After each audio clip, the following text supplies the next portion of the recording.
E estamos de volta com Revista Justiça, 8 horas e 30 minutos.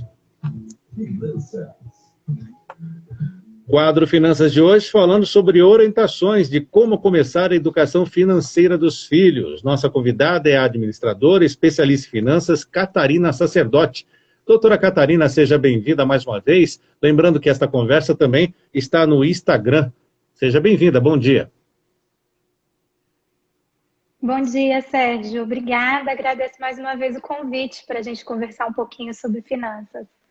Vamos lá, são tantas novidades, até estar falando fora do ar com a senhora sobre o Pix, né? Acredito que isso também vai acabar interferindo na educação financeira dos filhos ou não? Vai, porque o dinheiro está ficando cada vez mais líquido e cada vez mais digital, né? E a gente se relaciona diferente com o dinheiro físico e com o dinheiro digital, emocionalmente falando, né? Então vem com uma transformação muito grande, vai mudar sim a forma com que as pessoas se relacionam com o dinheiro mais uma vez. Está certo. Vamos falar então, qual é a idade correta para começar a falar de finanças com as crianças, doutora Catarina? Vamos lá, Sérgio. Vamos combinar que não tem como qualquer pai e mãe separar as finanças da sua vida, né? Como se fosse assim, num período do dia eu sou pai e mãe, no outro período do dia eu sou profissional e num outro período do dia eu sou gestor do meu dinheiro, né? Então as coisas vão acontecer meio misturados mesmo. A gente tem que lembrar que o nosso exemplo, o que a gente faz, vai falar muito mais alto, vai falar muito antes do que quando a gente começar a ter conversas mesmo sobre gestão de dinheiro, né? Então, a idade, um manual, uma literatura, falaria que a partir do momento que essa criança começa a entender que aquele desenho do algarismo, ele tem um significado, ele representa uma quantidade, a gente já pode conversar sobre dinheiro com os nossos filhos. Mas como a gente se relaciona dentro de casa, né? Se a gente sai para comprar alguma coisa, se a gente faz lista, se não faz, tudo isso vai interferir na percepção dessa criança com relação ao dinheiro da família também. E como fazer isso? Tem que ser em doses homeopáticas? A partir de que idade esta inserção dos assuntos sobre dinheiro?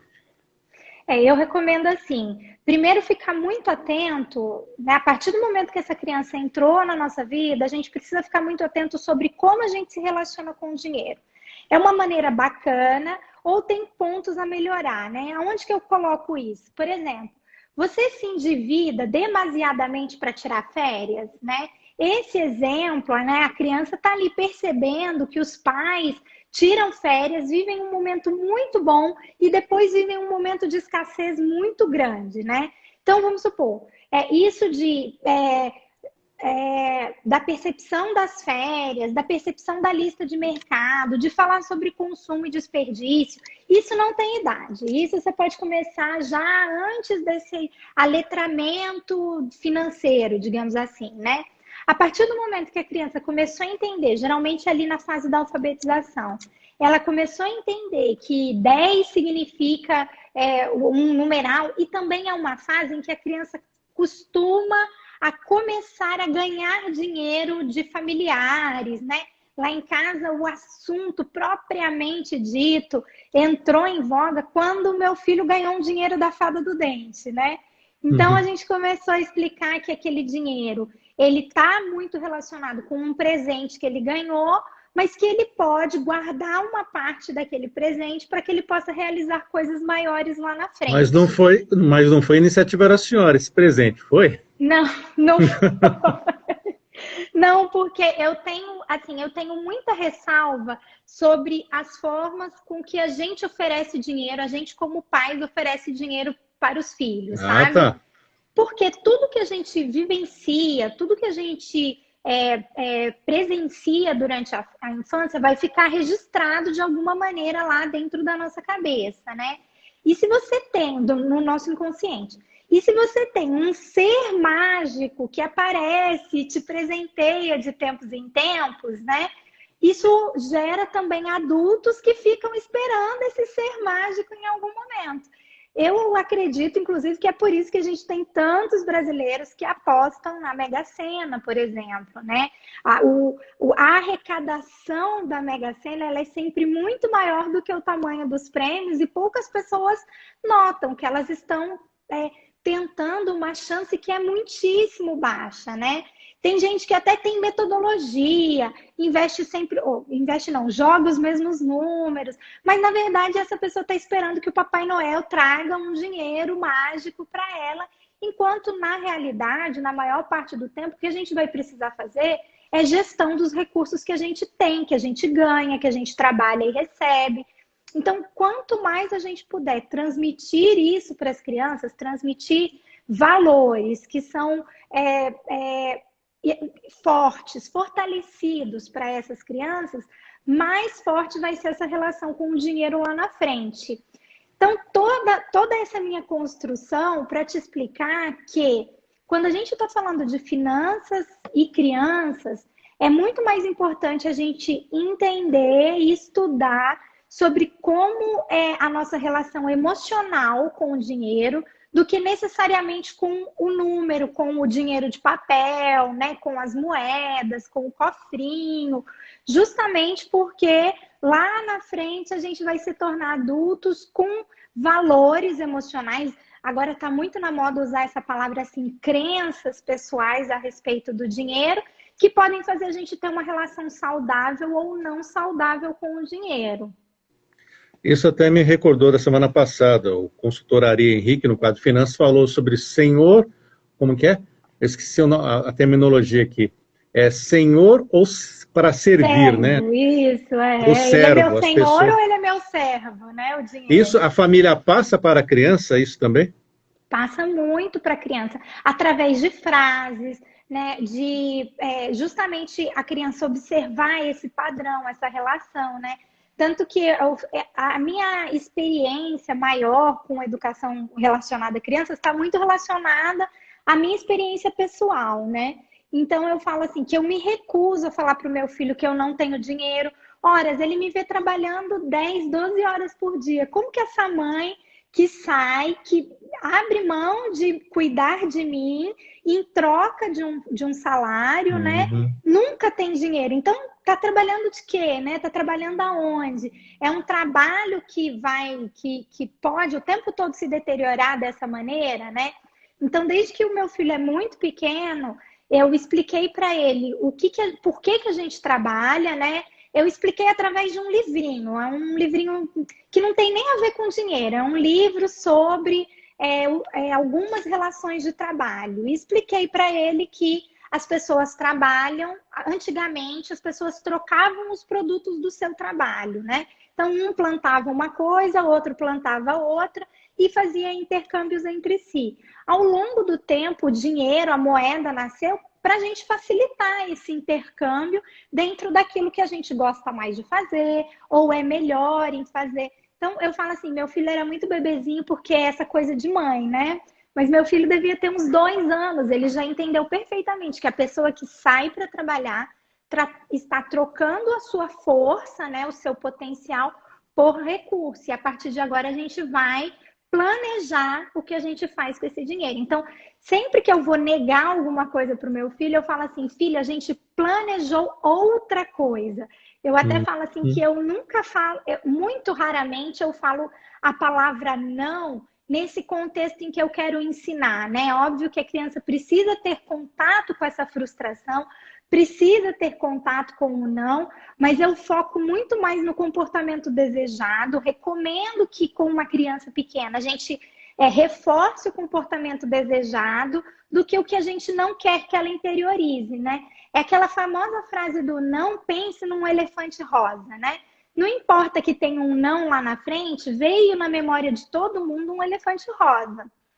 Então, a gente consegue fazer isso através do comportamento desejado. Educação financeira, quando começar a falar, mas agora outro ponto. Quando as pessoas devem pensar, os pais devem começar a pensar, a oferecer uma mesada ou uma semanada para os filhos. Como organizar isso? Vai depender muito dessa relação entre pais e filhos, sabe? Vou repetir, eu não recomendo que os pais deem mesada, achando que isso é uma prática que vai valorizar, né, essa relação da criança com o dinheiro.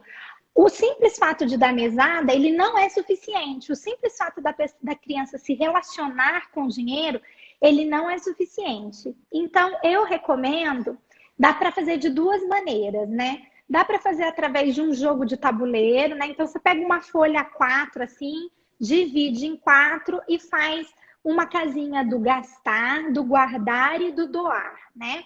Ou você pode utilizar aplicativos que já tem hoje online, onde você consegue criar carteiras virtuais de investimento. Então, ou administrar esse dinheiro que ele ganha, que não necessariamente é seu, ou dentro da rotina da família, eu preciso dar uma mesada para que ele faça gestão, para que essa criança faça gestão do dinheiro do lanche da escola, para que essa criança faça gestão do dinheiro dos jogos, porque eu estou gastando tanto, né? Isso está conectado com a minha conta, estou gastando tanto que ele não está percebendo que esse dinheiro tem. Se isso não for uma questão, não há necessidade de necessariamente entrar com a mesada, sabe, Sérgio? É bom a gente ter cautela, nem com porquinho, por favor, porquinho não, porquinho... Por quê? Deixa... Porque porquinho... Você já reparou que o porquinho é um negócio que a gente vai colocando dinheiro lá, que você não sabe quanto tem lá dentro. Se você tem um objetivo, você não sabe se você está perto desse objetivo, se você está longe desse objetivo. Se você pode ser premiado pelo seu esforço, se não pode ser premiado pelo seu esforço. Aí, onde que eu faço a leitura que reflete o porquinho, né? Aquele adulto que fala assim para mim nas consultorias: Cat, eu consigo guardar dinheiro para uma viagem tranquilamente, mas eu não consigo guardar dinheiro para minha aposentadoria. Então, o porquinho, ele deixa a criança ansiosa, né? Gente, vamos trazer a gente. Quantas vezes você desmontou o porquinho, quebrou o porquinho, só para saber quanto que você tinha lá dentro e está muito longe ainda do seu objetivo, né? Então, traz muita ansiedade para esse contexto. É melhor que os pais tomem essa rédea e ajude essa criança a fazer a gestão, né? Ensine essa criança a fazer gestão. Eu acabei me lembrando da minha infância, que eu tinha uma lata de achocolatado com aquela abertura em cima e fui enchendo aquela lata, enchi aquela lata de moedas. Aí quando fomos abrir a conta, a máquina lá não estava disponível para contar as moedas, esse dinheiro voltou para casa, a necessidade familiar apertou e acabou, nunca mais consegui encher uma latinha daquela. Então, justamente, né, a latinha, ela deixa a nossa massa de dinheiro muito disforme, né? Você não sabe, o porquinho, a criança, a relação que ela vai ter que, né, eu acho que o porquinho, ele traz um negócio quase que mágico, né? Ele não premia o nosso esforço. Assim, quase como você está me contando. Tudo bem que a necessidade familiar contou mais alto, né? Mas assim, quase como você está me contando que você não se sentiu premiado por juntar uma latinha inteira, né? E talvez isso tenha sido um aspecto emocional que interferiu para juntar novas latinhas, né? Rapidamente, mesada ou semanada? Semanada, com certeza. Por quê? Porque eu conheço um monte de adulto que não consegue lidar com o salário do mês, imagine uma criança. Não tenha dúvida que a mesada cumpre um papel muito mais importante. Primeiro, porque aquela reunião onde você vai dar o dinheiro para ela, onde você vai conversar que parte desse dinheiro vai para gastar, vai para guardar e vai para doação. Não é chegar só e dar. Ela vai acontecer toda semana. Não é chegar só e dar, não é mesmo. Tem que rolar um papo antes. Os pais precisam se responsabilizar por esse papo antes, sabe? Ou ao mesmo tempo. E então ele vai acontecer toda semana. Eu até brinco que pode ter assim o dia da semanada, sabe? Não é um dinheiro que a gente simplesmente transfere para a conta, não. E também porque é muito mais fácil na cabeça dessa criança ou desse adolescente ele fazer gestão de 7 dias do que ele fazer gestão de 30 dias, né? Qual que é o briefing, então, dessa reunião? É justamente esse. Olha, eu estou te oferecendo um dinheiro com qual objetivo? Primeiro, qual o objetivo desse dinheiro, né? É o lanche da escola, é a gestão dos jogos, é porque eu quero te ensinar o que vai acontecer com esse dinheiro. Então, isso é um objetivo, inicialmente. O segundo é, esse é o meu objetivo como pai. Agora a gente vai conversar sobre os seus objetivos como dono desse dinheiro, né? Então, uma parte dessa grana precisa ser guardada para o futuro. E aí você pode sofisticar, você como pai, como mãe, pode sofisticar essa brincadeira, né? A parte que ficou para gastar, lembrá-lo que ele vai ter aí 7 dias para sobreviver com essa grana. Então vai ser, sei lá, R$ 20 por dia, R$ 10 por dia. Quais sistemas você vai utilizar para gastar R$ 10 por dia? E a parte que a gente vai guardar, que vai virar em um banquinho, né? Um banquinho virtual, se os pais puderem sofisticar, eu recomendo muito. Assim, por exemplo, cada R$ 1 que você colocar aqui, eu vou dobrar esse valor, mas você só pode tirar daqui a 1 ano, por exemplo. Que são essas percepções que o mercado financeiro hoje, que está muito mais sofisticado do que era alguns anos atrás, onde a gente guardava o dinheiro na poupança, essas percepções que a gente começa a transmitir com essa reunião de briefing. E a doação, ela está muito no campo do que é importante para os pais também, né? Tem famílias que dão dízimo para a igreja, acho muito relevante.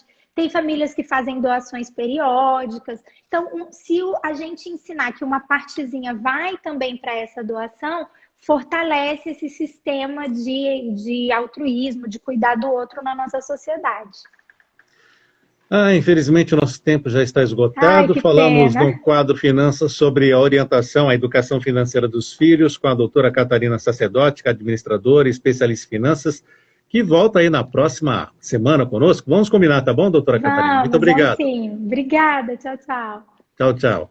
Agora em Brasília, 8h46. Vamos